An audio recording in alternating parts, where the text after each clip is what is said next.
माझ्या नवऱ्याच्या कपाटात सापडलेल्या एका फोटोने माझ्या संसाराचा पाया हादरवला. माझं नाव स्वाती आहे. आज मी तुम्हाला माझ्या आयुष्यात घडलेली अशी एक घटना सांगणार आहे, जिच्यामुळे माझं संपूर्ण आयुष्य बदललं.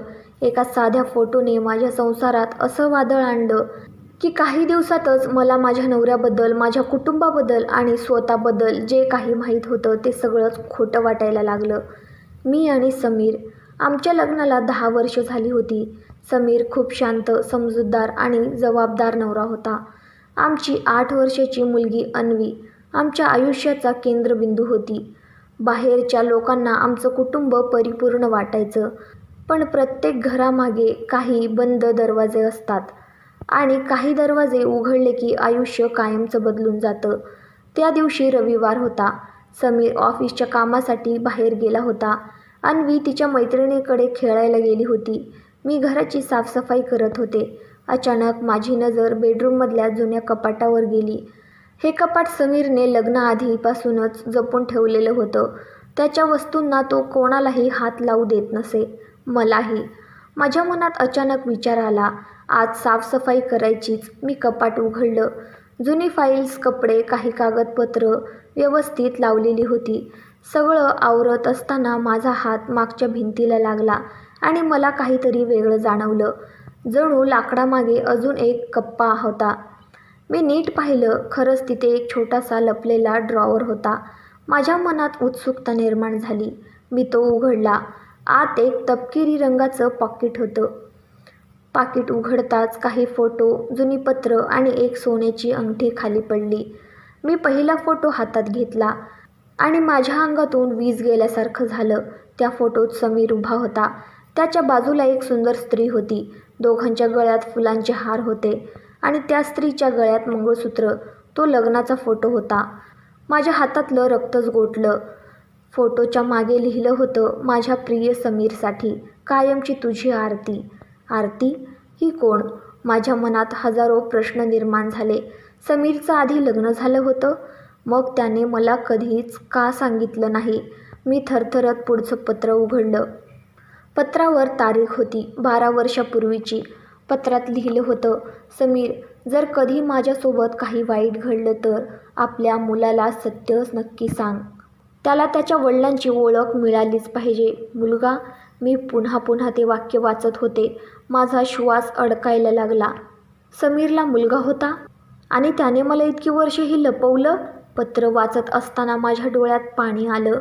10 वर्षाचा संसार आणि मला माझ्या नवऱ्याबद्दल इतकी मोठी गोष्ट माहीतच नव्हती. त्या संध्याकाळी समीर घरी आला. त्याला पाहताच माझ्या मनात राग, भीती, दुःख सगळं एकाच वेळी उफाळून आलं. मी शांतपणे टेबलावर फोटो ठेवला. समीरचा चेहरा क्षणात बदलला. तो काही क्षण फोटो पाहतच राहिला, जणू त्याने एखादं भूत पाहिलं होतं. हा फोटो तुला कुठे मिळाला? तो घाबरलेल्या आवाजात म्हणाला. हे महत्त्वाचं नाही, मी त्याच्याकडे पाहत म्हणाले. मला फक्त सत्य हवं आहे. त्याने काहीच उत्तर दिलं नाही. काही मिनिटं घरात शांतता पसरली. मग तो खुर्चीवर बसला. त्याच्या डोळ्यात अपराधीपणा दिसत होता. स्वाती, तो हळू आवाजात म्हणाला, मी तुला जे सांगणार आहे ते ऐकून कदाचित तू मला कधीच माफ करणार नाहीस. माझं हृदय जोरात धडधडत होतं. तो पुढे बोलणार इतक्यात त्याचा फोन वाजला. स्क्रीनवर नाव चमकलं, आरती. माझ्या अंगावर काटा आला. आरती? मग ती जिवंत होती? समीरने घाईघाईने कॉल कट केला. तो आणखी काही बोलणार इतक्यात घराची बेल वाजली. मी दरवाजा उघडला. बाहेर एक तरुण मुलगा उभा होता. वय साधारण 18-19 वर्ष. त्याच्या डोळ्यात राग भरला होता. तो थेट समीरकडे पाहत म्हणाला, बाबा, आता खूप झालं. माझ्या पायाखालची जमीन सरकली. समीरच्या चेहऱ्यावर भीती स्पष्ट दिसत होती. रोहन, तू इथे कसा आलास? समीर अडखळत म्हणाला, आज सत्य सांगायलाच लागेल. मुलगा घरात आला. मी स्तब्ध उभी होते. तो माझ्याकडे वळला. तुम्ही स्वाती काकू आहात ना? मी मान हलवली. मला माफ करा, पण तुम्हाला जे माहीत आहे ते अपूर्ण आहे. मी काहीच बोलू शकत नव्हते. रोहनने बॅगेतून एक जुनी फाईल काढली. त्यातून काही कागद बाहेर काढले आणि माझ्यासमोर ठेवले. त्यात जन्म प्रमाणपत्र होतं. वडिलाचं नाव समीर देशमुख. माझ्या डोळ्यासमोर अंधार पसरला. रोहन खरंच समीरचा मुलगा होता. माझ्या डोळ्यात अश्रू आले. मी समीरकडे पाहिलं. तो खाली मान घालून बसला होता. तू मला फसवलंस, मी रडत म्हणाले. समीर काही बोलला नाही. रोहन मात्र शांतपणे म्हणाला, तुम्हाला वाटतंय माझी आई आणि बाबा तुम्हाला फसवत होते, पण खरं तसं नाही. मी आश्चर्याने त्याच्याकडे पाहिलं. मग सत्य काय आहे? रोहन काही क्षण शांत राहिला. मग म्हणाला, माझी आई आरती गेली 12 वर्ष मृत घोषित आहे. माझा श्वास अडकला. काय? हो, पण आत्ताच फोनवर आरतीचं नाव होतं. रोहनच्या चेहऱ्यावर विचित्र हास्य आलं. कारण कोणीतरी गेली 12 वर्ष माझ्या मृत आईचं नाव वापरत आहे. घरात पुन्हा शांतता पसरली. आता हे प्रकरण आणखी गूढ होत चाललं होतं. तेवढ्यात रोहनने आणखी एक फोटो बाहेर काढला. हा फोटो बघा. मी फोटो हातात घेतला आणि माझे डोळे विस्फारले. कारण त्या फोटोत आरती होती. पण तिच्या शेजारी उभा असलेला माणूस समीर नव्हता. तो दुसराच कोणी होता. फोटोच्या मागे लिहिलं होतं, खऱ्या सत्याचा शोध घेऊ नकोस. माझ्या हातातून फोटो खाली पडला. रोहन हळू आवाजात म्हणाला, माझ्या आईचा मृत्यू अपघात नव्हता. मग तो खून होता. माझ्या अंगावर शहारे आले. आणि त्यानंतर रोहनने जे शब्द उच्चारले त्यामुळे माझं जगच हादरलं. तो समीरकडे बोट दाखवत म्हणाला, आणि पोलिसांच्या मते त्या खुनाचा मुख्य संशयित माझे बाबा आहेत. रोहनचे शब्द ऐकताच माझ्या हातापायातली शक्तीच निघून गेली. आणि पोलिसांच्या मते त्या खुनाचा मुख्य संशयित माझे बाबा आहेत. मी अविश्वासाने समीरकडे पाहत होते. 10 वर्ष ज्याच्यासोबत संसार केला, ज्याच्यावर पूर्ण विश्वास ठेवला, तो माणूस माझ्यासमोर बसला होता आणि त्याच्यावर खुनाचा संशय होता. हे खोटं आहे ना समीर? मी थरथरत्या आवाजात विचारलं. समीरने मान खाली घातली. तो काही क्षण काहीच बोलला नाही. मग हळूहळू म्हणाला, हो, पोलिसांना माझ्यावर संशय होता. म्हणजे? पण मी आरतीचा खून केला नाही. माझ्या डोळ्यात अश्रू आले. मग हे सगळं आधी का नाही सांगितलंस? समीरने दीर्घ श्वास घेतला. कारण मला वाटलं होतं की तो भूतकाळ कायमचा संपला आहे. रोहन अचानक रागाने ओरडला, संपला? माझ्या आईचा मृत्यू झाला आणि तुम्ही दुसरं आयुष्य सुरू केलं? रोहन समीरला म्हणाला, नाही बाबा, आज मला सगळं बोलायचं आहे. रोहनच्या डोळ्यात वर्षानुवर्षाचा राग साचलेला दिसत होता. तो माझ्याकडे वळला. तुम्हाला खरं सत्य माहीत नाही. मी शांतपणे ऐकत होते. कारण आता मला प्रत्येक गोष्ट जाणून घ्यायची होती. 12 वर्षापूर्वी समीर आणि आरतीचं लग्न प्रेमविवाह होतं. दोघे एकमेकांवर जीवापाड प्रेम करत होते. लग्नानंतर 2 वर्षांनी रोहनचा जन्म झाला. सुरुवातीची काही वर्ष खूप आनंदात गेली. पण नंतर आरती बदलायला लागली. ती सतत घाबरलेली असायची. कधीकधी रात्री अचानक उठून खिडक्या तपासायची. फोनवर कोणाशी तरी हळू आवाजात बोलायची. समीरने अनेकदा विचारलं, पण ती काही सांगत नव्हती. एक दिवस मात्र तिने स्वतःहून बोलायला सुरुवात केली. समीर, जर मला काही झालं तर रोहनची काळजी घे. समीर घाबरला. असं का बोलतेस? पण आरतीने विषय बदलला. त्या दिवसानंतर ती आणखी अस्वस्थ झाली. ती शेवटची रात्र एक पावसाळी रात्र होती. समीर ऑफिसमधून उशिरा घरी परतला. घरचं दार उघडं होतं. आज सगळीकडे सामान विखुरलेलं होतं. टेबल उलटलं होतं. काच फुटलेल्या होत्या. पण घरात आरती नव्हती. रोहनही नव्हता. समीर घाबरून गेला. त्याने लगेच पोलिसांना फोन केला. 2 दिवसांनी रोहन एका अनाथ आश्रमाजवळ सापडला. पण आरतीचा काहीच पत्ता लागला नाही. ती जणू हवेत विरून गेली होती. 6 महिन्यानंतर एका नदीतून एका स्त्रीचा मृतदेह सापडला. ओळख पटवताना पोलिसांनी तो आरतीचा असल्याचं सांगितलं. प्रकरण खुनाचं असल्याचं स्पष्ट झालं आणि संशयाची सुई थेट समीरकडे वळली. कारण आरती गायब होण्याच्या आधीच्या आठवड्यात दोघांमध्ये मोठं भांडण झालं होतं. शेजाऱ्यांनी हे ऐकलं होतं. पोलिसांनी समीरची अनेक वेळा चौकशी केली, पण पुरावा मिळाला नाही. म्हणून केस बंद झाली. कथा ऐकून माझ्या मनात विचित्र भावना निर्माण झाली. समीर खोटं बोलत नव्हता असं वाटत होतं, पण काहीतरी अजूनही लपलेलं होतं. मग आरतीला कोण मारलं? मी विचारलं. समीर शांत राहिला. रोहन मात्र म्हणाला, मलाही तेच शोधायचं आहे. तो उठला आणि त्याच्या बॅगेतून एक डायरी काढली. ही माझ्या आईची डायरी आहे. माझं लक्ष त्या डायरीकडे गेलं. ती जुनी फाटलेली होती. रोहनने ती उघडली. एका पानावर लाल शाईने लिहिलेलं होतं, तो पुन्हा माझ्या मागे लागला आहे. पुढच्या पानावर जर समीरला सत्य कळलं तर त्याचाही जीव धोक्यात येईल. माझ्या अंगावर शहारे आले. तो म्हणजे कोण? मी विचारलं. रोहनने मान हलवली. माहीत नाही. मग त्याने शेवटचं पान उघडलं. ते वाचताच समीरचा चेहरा पांढरा पडला, कारण त्या पानावर लिहिलं होतं, मी त्याला आज पुन्हा भेटले. त्याच्या चेहऱ्यावरचा तो जखमेचा व्रण मी कधीच विसरू शकत नाही. समीर अचानक उभा राहिला. हे अशक्य आहे. काय झालं? मी विचारलं. समीर काही क्षण शांत राहिला. मग म्हणाला, आरती ज्या माणसाबद्दल लिहित होती त्याला मी ओळखतो. कोण? समीरच्या कपाळावर घाम आला. त्याने हळू आवाजात उत्तर दिलं, माझा मोठा भाऊ विक्रम.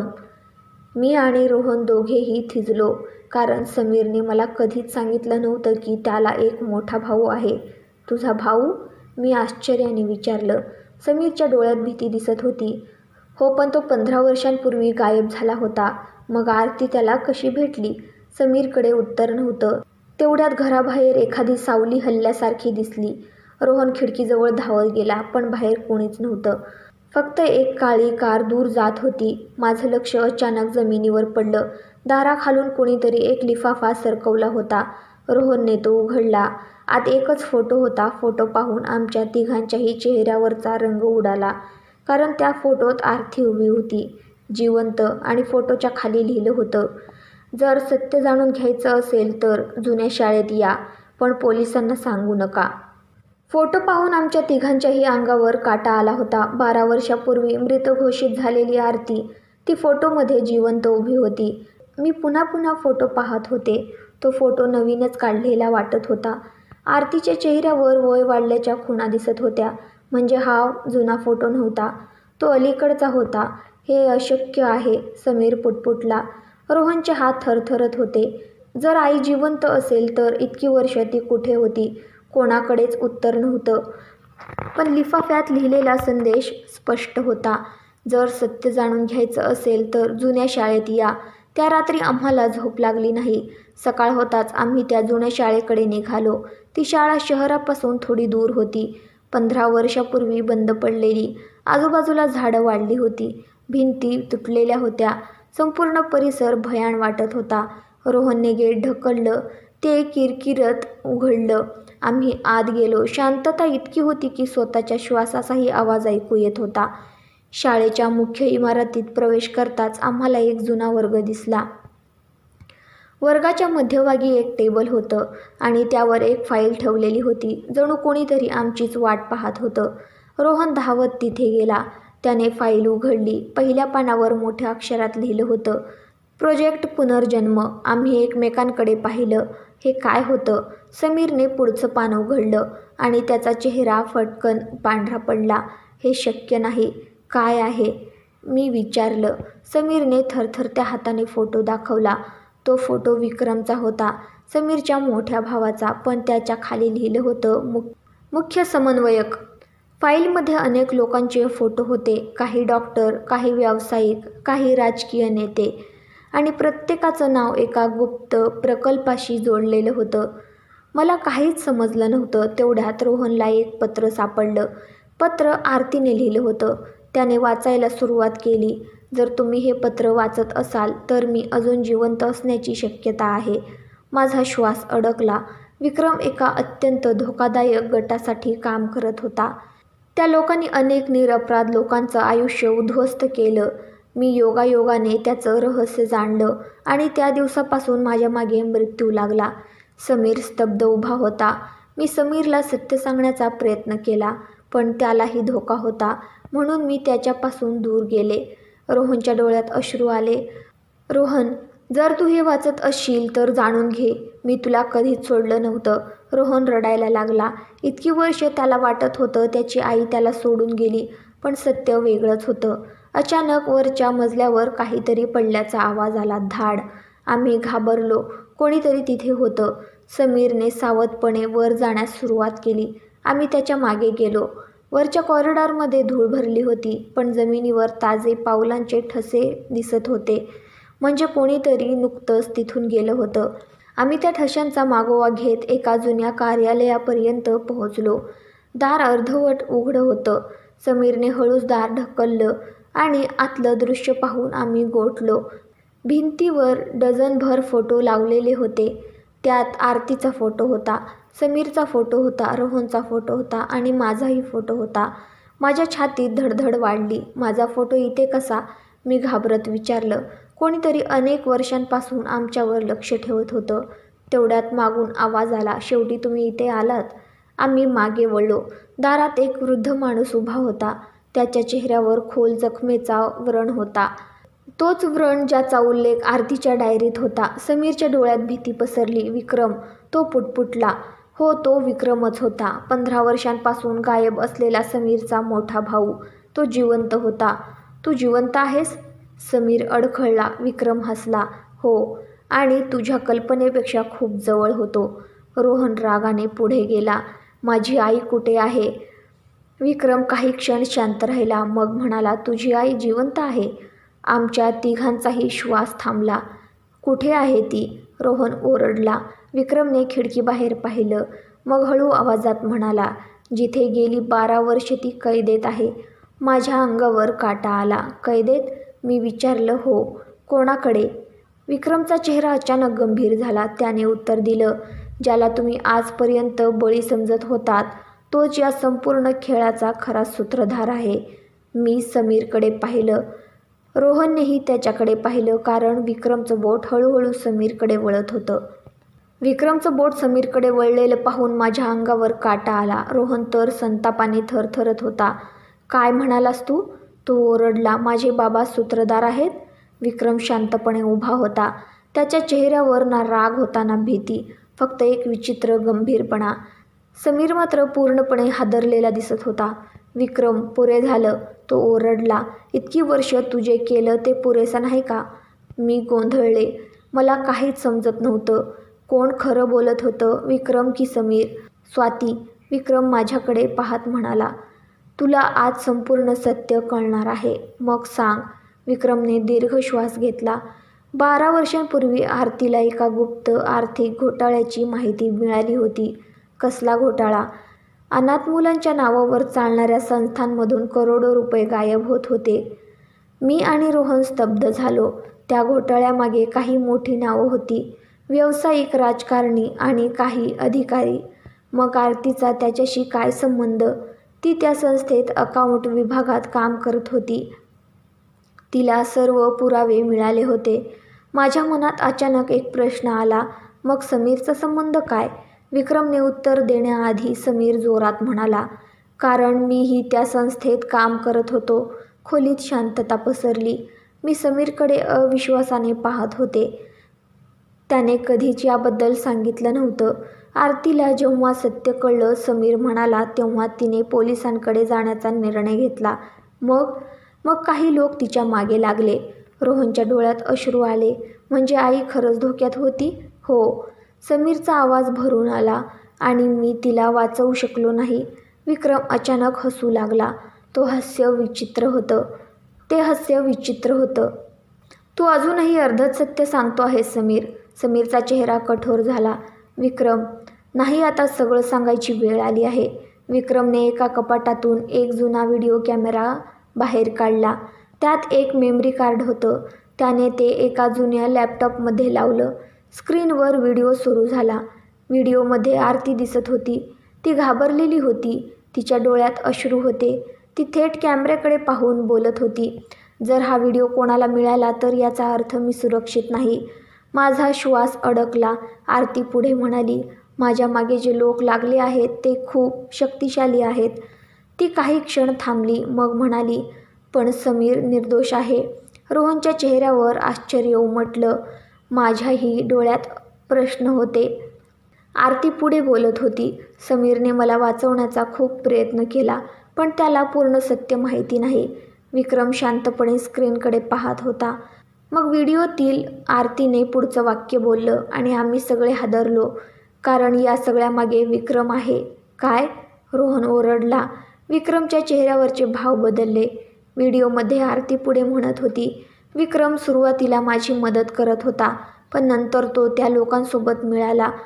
माझ्या डोक्यात स्फोट झाल्यासारखं वाटलं. म्हणजे विक्रम खोटं बोलत होता. त्यानेच माझं अपहरण करण्याचा कट रचला आहे. व्हिडिओ अचानक बंद झाला. खोलीत शांतता पसरली. खोटं, विक्रम ओरडला. हे सगळं खोटं आहे. पण त्याच्या आवाजात भीती होती. पहिल्यांदाच तो घाबरलेला दिसत होता. रोहन रागाने त्याच्याकडे धावला. माझ्या आईला तू कैद केलं आहेस? विक्रम काही बोलला नाही. त्याच्या शांततेतच उत्तर होतं. अचानक खाली गाड्यांचे आवाज आले. अनेक गाड्या, सायरन, पोलीस. विक्रमच्या चेहऱ्यावर भीती पसरली. नाही, तो पुटपुटला. खिडकीतून पाहिलं तर संपूर्ण इमारत पोलिसांनी वेढली होती. विक्रम ओरडला. कोणी पोलिसांना माहिती दिली? विक्रम ओरडला. समीर शांतपणे हसला. मी. विक्रम पळण्याचा प्रयत्न करू लागला. पण पोलिसांनी काही क्षणात त्याला पकडलं. त्याला हातकड्या लावल्या गेल्या. रोहन रडत होता. त्याला फक्त त्याच्या आईला भेटायचं होतं. पोलिसांनी विक्रमची चौकशी सुरू केली. 2 दिवसांनी एक गुप्त ठिकाण सापडलं. शहराबाहेरचा एक जुना बंगला. सगळ्यांच्या हृदयाची धडधड वाढली होती. कारण तिथेच आरती असल्याची शक्यता होती. बंगला उघडण्यात आला. पोलीस आत गेले. काही मिनिटांनी एक महिला बाहेर आली. कमकुवत, थकलेली पण जिवंत. रोहनच्या डोळ्यातून अश्रू वाहू लागले. आई. तो धावत तिच्याकडे गेला. आरतीने त्याला मिठी मारली. 12 वर्षांनंतर आई मुलगा भेटत होते. ते दृश्य पाहून माझ्याही डोळ्यात पाणी आलं. पण त्याच क्षणी आरतीची नजर समीरवर पडली. ती अचानक घाबरली. खूप घाबरली. जणू तिने एखादं भूत पाहिलं होतं. ती मागे सरकली आणि थरथरत्या आवाजात म्हणाली, समीर, त्यांना अजून सांगू नकोस. त्या रात्री खरंच काय झालं होतं ते. माझ्या छातीत धडधड सुरू झाली. कारण याचा अर्थ संपूर्ण सत्य अजूनही बाहेर आलेलं नव्हतं. आरतीचे शब्द ऐकताच सगळे स्तब्ध झाले. समीर, त्यांना अजून सांगू नकोस. त्या रात्री खरंच काय झालं होतं ते. माझ्या मनात पुन्हा एकदा हजारो प्रश्न उभे राहिले. आरती जिवंत होती. विक्रम अटक झाला होता. रोहनला त्याची आई परत मिळाली होती. मग अजून कोणतं सत्य बाकी होतं? त्या रात्री आम्ही सर्वजण एका सुरक्षित ठिकाणी होतो. पोलिसांनी आरतीला वैद्यकीय मदत दिली होती. काही तासानंतर ती थोडी सावरली. रोहन तिच्या जवळ बसला होता. समीर शांतपणे खिडकीजवळ उभा होता. मी मात्र अजूनही गोंधळलेली होते. आरती, मी हळू आवाजात विचारलं. आता तरी संपूर्ण सत्य सांग. आरतीच्या डोळ्यात पाणी आलं. ती काही क्षण शांत राहिली. मग म्हणाली, त्या रात्री माझं अपहरण झालं नव्हतं. सगळे थबकले. काय? रोहनने आश्चर्याने विचारलं. आरतीने मान हलवली. हो, मी स्वतःहून घर सोडलं होतं. समीरने डोळे मिटले. जणू हे सत्य तो अनेक वर्षांपासून मनात दडवून ठेवत होता. पण का? मी विचारलं. आरतीने खोल श्वास घेतला. कारण जर मी तिथे राहिले असते तर समीर आणि रोहन दोघांचाही जीव गेला असता. आरतीने सांगायला सुरुवात केली. तिला घोटाळ्याचे पुरावे मिळाले होते. त्या लोकांनी तिला धमक्या दिल्या होत्या. पण काही दिवसांनी तिला अजून एक धक्कादायक गोष्ट कळली. त्या संपूर्ण रॅकेटमध्ये विक्रम सहभागी होता आणि विक्रमवर काही अतिशय शक्तिशाली लोकांचा दबाव होता. त्यांनी मला स्पष्ट सांगितलं होतं. आरती म्हणाली, जर मी पोलिसांकडे गेले तर ते आधी समीरला आणि नंतर रोहनला मारतील. रोहनच्या डोळ्यात अश्रू आले. म्हणून मी एक निर्णय घेतला. कसला? मी विचारलं. मी गायब होण्याचा. खोलीत पुन्हा शांतता पसरली. त्या रात्री मी स्वतःहून घर सोडलं. विक्रमने मला पळवून जाण्यास मदत केली. मी आश्चर्याने तिच्याकडे पाहिलं. म्हणजे विक्रम पूर्णपणे वाईट नव्हता? आरतीने हळूच मान हलवली. नाही. आता कथा पुन्हा बदलत होती. आरती पुढे म्हणाली, विक्रम चुकीच्या लोकांमध्ये अडकला होता. पण शेवटी त्याने मला वाचवलं. मग त्या व्हिडिओमध्ये त्याच्यावर आरोप का केले? आरतीच्या चेहऱ्यावर वेदना उमटल्या. कारण मला वाटलं होतं तो माझा विश्वासघात करणार आहे. मग मृतदेह कोणाचा होता? मी विचारलं. हा प्रश्न अनेक वर्षांपासून सगळ्यांच्या मनात होता. आरतीने उत्तर दिलं, तो माझा नव्हता. पोलीस तपासात झालेल्या चुकीमुळे त्या स्त्रीची ओळख आरती म्हणून घोषित झाली होती आणि त्यानंतर सगळ्यांनी आरती मृत असल्याचं मान्य केलं. पण मग तू परत का आली नाहीस? रोहन रडत म्हणाला. हा प्रश्न ऐकून आरतीचं मन तुटलं. तिने रोहनला मिठी मारली. कारण मला वाटत होतं की मी परत आले तर तुमच्यावर पुन्हा संकट येईल. सगळं स्पष्ट होत होतं. पण अजून एक प्रश्न उरला होता. समीर इतकी वर्ष शांत का होता? मी समीरकडे पाहिलं. तुला हे सगळं माहिती होतं? समीर काही क्षण शांत राहिला मग त्याने मान हलवली. हो. माझ्या पायाखालची जमीन सरकली. काय? आरती जिवंत असल्याचं मला काही वर्षांपूर्वी समजलं होतं. मी अविश्वासाने त्याच्याकडे पाहत होते. मग मला का सांगितलं नाहीस? मग मला का नाही सांगितलंस? समीरच्या डोळ्यात अश्रू आले. कारण मी वचन दिलं होतं. कोणाला? आरतीला. आरतीनेच समीरला विनंती केली होती, जोपर्यंत धोका संपत नाही तोपर्यंत सत्य कोणालाही सांगायचं नाही. समीरनं ते वचन पाळलं, अगदी स्वतःच्या आयुष्याची किंमत मोजून. माझ्या डोळ्यात राग नव्हता, फक्त दुःख होतं.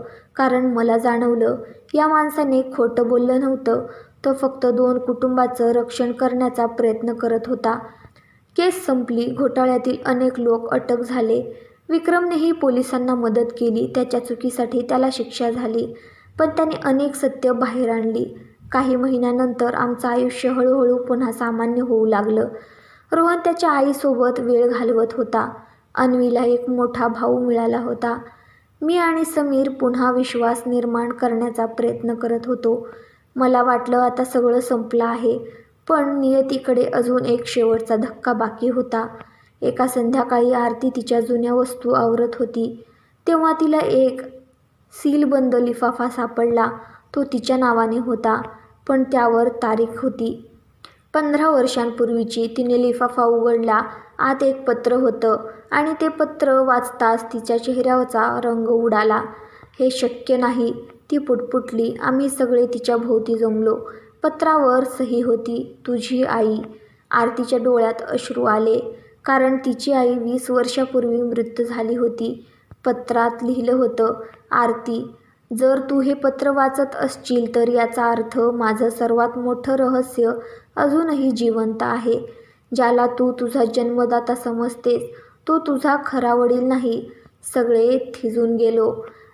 आरतीचे हात थरथरत होते. पत्रातील शेवटची ओळ वाचून तर आमच्या पायाखालची जमीनच सरकली.